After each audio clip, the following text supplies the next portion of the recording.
arrancamos con los aspectos generales de la anticoncepción. ¿Qué cosa hay que hablar de los aspectos generales de la anticoncepción? Entonces, lo primero que deben saber es que los anticonceptivos están enmarcados dentro de los derechos sexuales y reproductivos, que son derechos fundamentales, ¿ya? Entonces, acá sí me pongo un poco político, ¿ya? Denme solamente unos minutos para tratar de ponerles a ustedes en contexto sobre esto, ¿ya?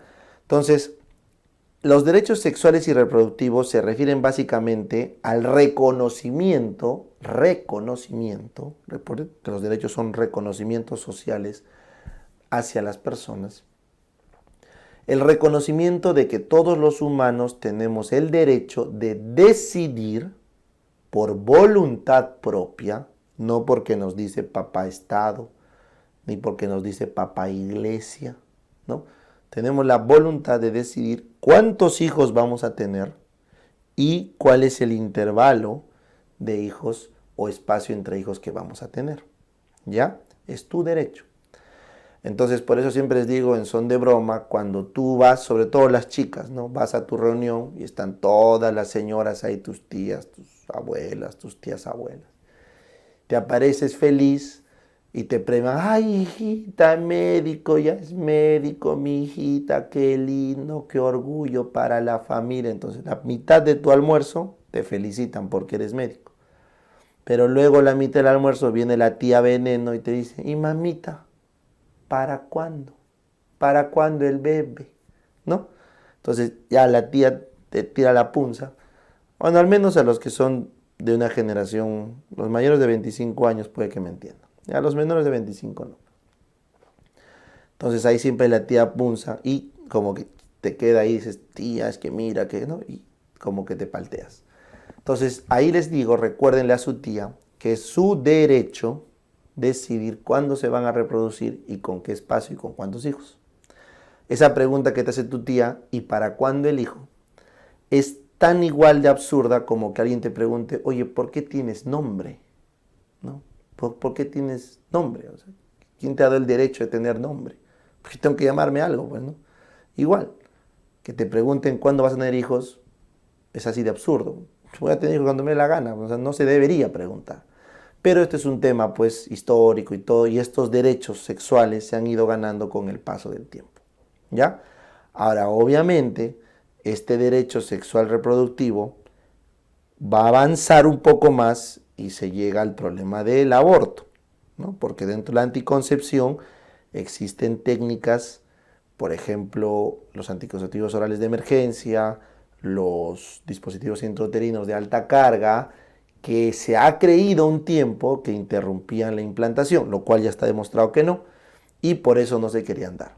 Ahora ya se dan, pero a veces lo quitan, pero a veces lo dan, y está en una pelea política por si dar o no dar anticonceptivos de emergencia, que es abortivo, que no es abortivo, no es abortivo, ¿ya? Por eso la mayoría de países, incluso los conservadores como el nuestro, lo dan, ¿ya? Pero ahí ya viene otro tema, ya vas colisionando con el concepto de aborto voluntario, se llama interrupción voluntaria del embarazo, ¿no? Entonces ahí sí ya estamos en un momento en el que ni siquiera países grandes como Estados Unidos están claros respecto a ese punto, ¿ya? O sea, hace poco la Corte Superior de Estados Unidos, la Corte Suprema de Estados Unidos ha tirado para atrás un derecho de aborto federal. Ya acá también siempre les quiero explicar, porque mucha gente no sabe, la Corte Suprema ha retirado el derecho federal de aborto, o sea, de que tú puedes ir a abortar en cualquier lugar de Estados Unidos. No ha revocado el derecho de cada estado, estatal. O sea, tú te vas a California y abortas tranquila, no pasa nada, te hacen fiesta todavía. Pero te vas de repente a Utah o a Florida o a un estado más conservador y te puedes ir presa. Entonces es un tema de los estados. Lo que la Corte Suprema ha hecho ha sido, le ha quitado la potestad federal a que te obliguen en cualquier estado a proveer servicios gratuitos de aborto. Entonces ahí ya tocamos una vena, pues, ¿no? Ya es un tema difícil, el tema del aborto, ¿no? Es un tema muy personal para las chicas, lo entiendo perfectamente, pero es un tema también muy importante, los derechos humanos, porque es otra persona. es otra vida. No, que es parte mía. Sí, pues, pero algún día va a ser independiente. Entonces la vida es un continuo, ¿no? Para tal caso también los niños serían propiedad de sus padres o de sus cuidadores, pues, ¿no? ¿Cuál es el límite? No, mi placenta, si mi placenta no vive. Sí, yo sé, pero ya hay estudios donde se puede al cigoto, han hecho estudios con embriones de rata, que los han sacado de la placenta de un mamífero, le han puesto una placenta artificial y han nacido, han vivido. O sea, si tú me dices que un humano puede vivir sin tu placenta, entonces es solamente cuestión de tiempo que la ciencia le dé una placenta alternativa para cuidar esa vida. Y entramos en un trompo, que no quiero ahorita comentarlo, les pido disculpas, 5 minutos de política, porque todavía esta es una decisión que como humanos no hemos llegado a comprender, ¿no? Así como alguna vez lo fue la esclavitud, alguna vez lo fueron los derechos de voto, alguna vez lo fueron sabe Dios qué cosas, ahora aparentemente estamos entrampados en el tema del aborto, en el tema de estos derechos reproductivos hasta ese límite. Entonces, ¿por qué me he tomado estos minutos para hablar eso? Porque debido a que los anticonceptivos están en estos derechos sexuales y reproductivos, tienen un presupuesto fuerte por parte del Ministerio de Economía y Finanzas, del MEF, que es un presupuesto por objetivos. Entonces, los estados están obligados indirectamente por los organismos supranacionales, como la OMS, a inducir a su población a tener control natal. Esa es una política supranacional que viene de la OMS para controlar el sobrecrecimiento, entre comillas, poblacional. Pero ya les he demostrado ahora que en los países donde se aplicó correctamente esto, ya está habiendo una desaparición de su población. Dícese Japón, Europa occidental. Entonces, probablemente en algún momento vamos a ver un cambio de estas políticas hacia algo más flexible. Entonces, acá tengo que también tocar otro tema político muy sensible, que son las esterilizaciones forzadas, que ocurrió lamentablemente en nuestro país hace muchos años. Entonces, lo que probablemente ocurrió, siendo objetivos en el tema, es que los estímulos gubernamentales para promover la esterilización fueron muy fuertes, de tal forma que muchos profesionales de la salud, entre médicos y no médicos, de forma no ética o hasta ilegal, produjeron o realizaron esterilizaciones. Pero no es tanto como que fue una orden. Eso también quiero que al menos les llame la atención estudiar.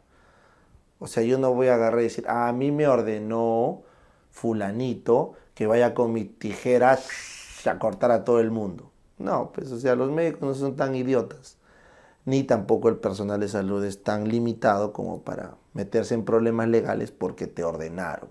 O sea, eso también es un poco absurdo.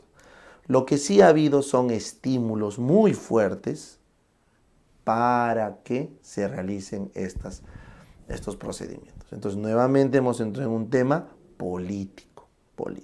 ¿Ya? Entonces, les digo todo esto para que ustedes le tomen importancia. Y con esto cierro.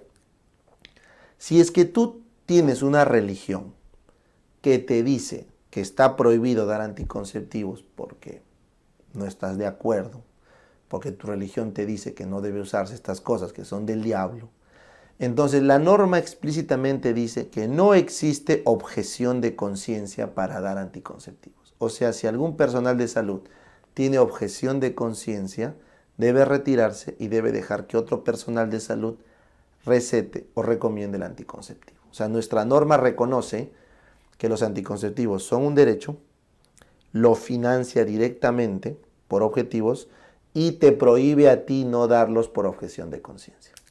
¿Ven? Lo que nuestra norma no es, no reconoce el aborto como un derecho, no le pone plata al aborto para que se haga con fines públicos y así tuviera que hacerse un aborto con fines terapéuticos, la norma te permite excluirte del aborto por objeción de conciencia. ¿Ven la diferencia?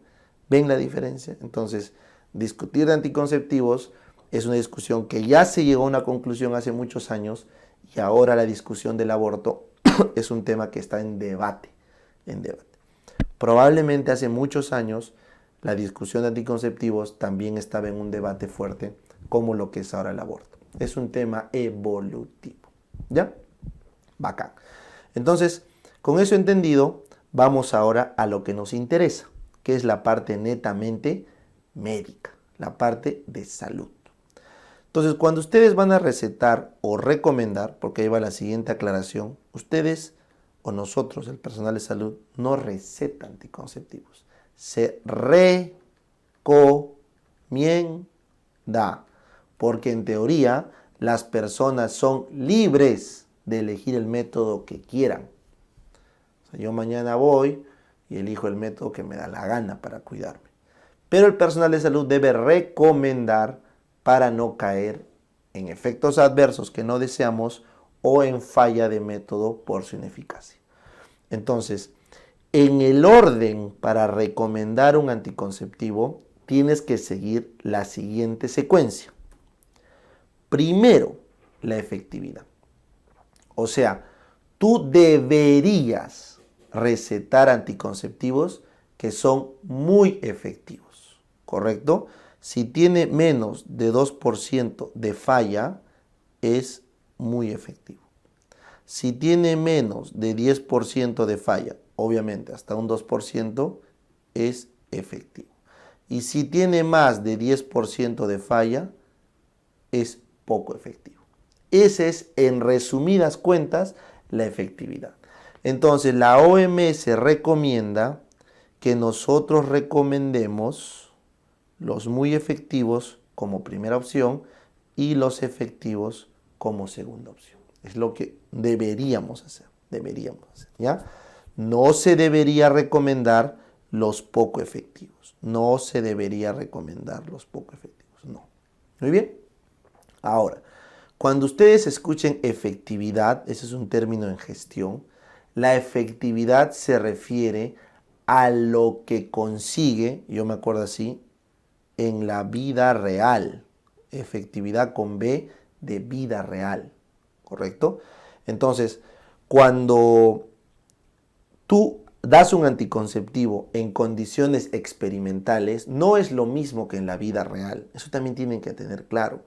O sea, agarramos un condón, lo probamos en laboratorio, lo probamos en condiciones experimentales, bien puesto, sin ninguna lesión de la bolsa o del mismo condón, nuevo, salido de la fábrica, tiene pues una tasa de eficacia o efectividad, perdón, una tasa de eficacia X. Pero cuando agarras ese condón y lo llevas al mercado, donde se ha soleado, te lo has comprado y lo has puesto en tu billetera, está 3 años ahí botado porque no lo usas y por ahí te liga un día y agarras tu condón de tu billetera todo viejo, todo gastado, roto, abierto, sin su airecito, pues no. Ese condón pues ya no sirve igual.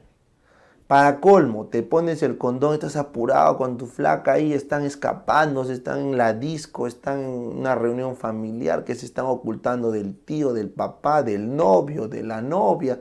Estás haciendo tu novela mexicana ahí, no se lo ponen bien, se les sale, lo ponen tarde, que para el finalcito mejor uso. O sea, en la vida real, ese condón no funciona como en el laboratorio. Por eso es que el término correcto no es eficacia, sino efectividad, ¿ya? Que en la vida real. Y esa efectividad se consigue o se calcula en todo caso con el famoso índice de Peirce. El índice de Peirce es el número de fallas, correcto, que ha habido entre el número de parejas que han utilizado el método por un año, expresado en porcentaje. Entonces, el índice de Peirce o la efectividad de un método se calcula por cuántas veces ha fallado en un número de parejas que lo ha usado por un mes, expresado en porcentaje. ¿Correcto? Entonces, yo agarro 100 parejas y les doy condones, agarro 100 parejas y les doy pastillas anticonceptivas y les digo, vayan a ser felices, todo un año y regresan. Entonces yo cuento cuántas bendiciones han aparecido en la corte de condones, cuántas bendiciones han aparecido en la cohorte de anticonceptivos orales y en función de eso saco mi efectividad. ¿Me entiendes? Esa es la forma como se saca. Por eso cuando hablemos de los métodos anticonceptivos vamos a tener dos tipos de data. Vamos a tener el dato en el laboratorio de efectividad y vamos a tener el dato real en la vida real de la efectividad, ¿no? Que es el término correcto. Entonces vas a tener por un lado la eficacia del laboratorio y la efectividad en la vida real. ¿Cuál es lo que nos interesa? La efectividad en la vida real. ¿Ya?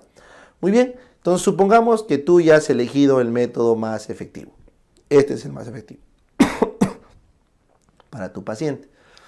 Entonces, el siguiente concepto son los efectos adversos. Entonces, ustedes deben saber que la mujer, por sobre todo, debería estar bien con su método anticonceptivo. O sea, tú no le puedes dar un método anticonceptivo que le genere daño, ¿correcto? Tanto al hombre como a la mujer, ¿no? Pero vamos a hablar de mujer porque hay más métodos para mujeres. Bien, entonces ahí también tengo que hacer otro acápite. O sea, hay más investigación de métodos anticonceptivos en mujeres, no porque la ciencia es machista y el patriarcado está oprimiendo a la humanidad y bla, bla, bla, y todo ese delirio progre.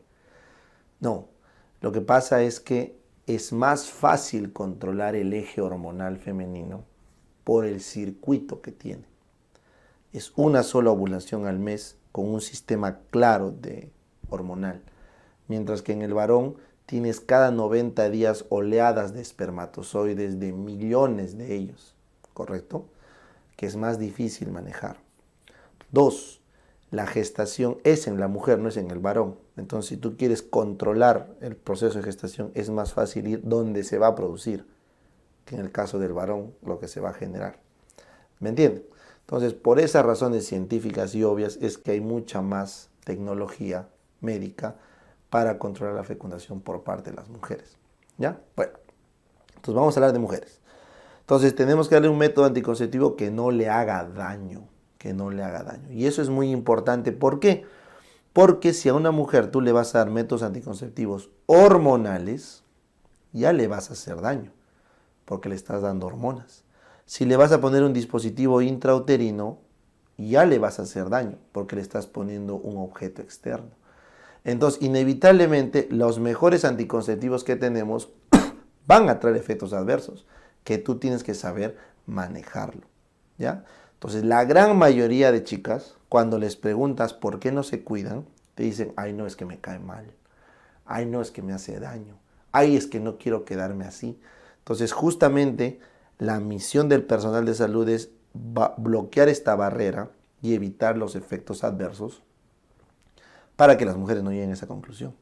¿Y por qué crees que tanta mujer no quiere usar método anticonceptivo? Porque nadie le recomienda, porque van por su cuenta, compran lo que encuentran en la farmacia o les pone un personal, su té, lo que fuera, y no les explica los efectos adversos y al final se desmotivan de continuar. Y le cuentan a su amiga, y a su otra amiga, y a su otra amiga, y al final nadie quiere usar. ¿Ya? Bien. Doc, supongamos que ya no hay efectos adversos, me aseguré que no le caiga mal, le escogí el mejor método, ¿qué sigue? Bueno, pues lo siguiente es los beneficios. O sea, cuando una persona va a recibir un anticonceptivo, lo ideal sería que ese anticonceptivo le haga inclusive bien a otros problemas que tiene. Y justamente ahí es donde entran los hormonales. Las hormonas, así como hacen daño, entre comillas, también pueden hacer un bien, entre comillas. Así que tú tienes que saber identificar los beneficios que le va a traer cierto método a esa pareja, a esa mujer. Y en función de esos beneficios lo debes recomendar. ¿Correcto? Ya. Bien. Doctor, ya encontré los beneficios, ya es lo mejor, lo que le conviene y le va a hacer bien. Entonces, ¿qué es lo que sigue? Riesgo fetal. Hay que ponerse a pensar en qué falla. ¿Qué falla? ¿Qué pasa si falla el método? Porque puede fallar, ¿no? Entonces, si falla el método, vas a salir embarazada. Ese método va a hacerle daño a tu feto, va a hacerle daño a tu hijo. Entonces, hay que evaluar el riesgo fetal. Por ejemplo, un DIU te puede causar aborto. El estrógeno es teratogénico. Entonces, hay que saber eso. Hay que saber cuál es el riesgo fetal que acarrea el uso de tu anticonceptivo. Y finalmente, si es que ya te libraste del tema y ya sabes que no hay riesgo fetal alguno, lo que sigue es la elegibilidad. ¿Qué quiere decir la elegibilidad? Es lo que a la mujer le conviene. Le conviene desde un punto de vista práctico, desde un punto de vista económico, etc. Si bien es cierto los anticonceptivos son gratuitos, no siempre están disponibles. Y hay una infinidad de productos en el mercado que no están en el petitorio nacional. Entonces, así sean gratuitos, porque están pagados con los impuestos de todos, no siempre están disponibles. Entonces depende mucho de la elegibilidad que tenga la paciente, lo que quiera usar para el medio en el que está, para los recursos que tiene. ¿Ya? Entonces esa es la pirámide invertida que yo siempre les pido que se lo metan a la cabeza para que entiendan cómo se diagnostica, cómo se recomienda un método anticonceptivo. Y en forma resumida, la OMS nos dice que el personal de salud deberíamos recomendar los anticonceptivos de categoría 1 y 2. ¿Qué significa? Categoría 1 significa que es un anticonceptivo que siempre se puede usar. No hay absolutamente ninguna contraindicación para la paciente y se puede usar. Categoría 2 es aquel que se puede usar, ¿correcto? No siempre, ¿ya? O sea, puede haber algún momento en el que se tenga que reevaluar su uso, pero igual debe darse. Nosotros no deberíamos recomendar el tipo 3 y el tipo 4. El tipo 3 es un anticonceptivo que se puede dar solamente si no habría otras opciones disponibles. Es como que ya, pues, ¿qué me queda? Y el tipo 4 es algo que no se debería usar en ningún momento. No se debería usar en ningún momento. Este es bueno, ya, pues, ¿qué me queda? Entonces te voy a poner un ejemplo. Si la persona no es alérgica al látex, entonces el condón corresponde a una categoría 1. Úsese siempre, sin miedo.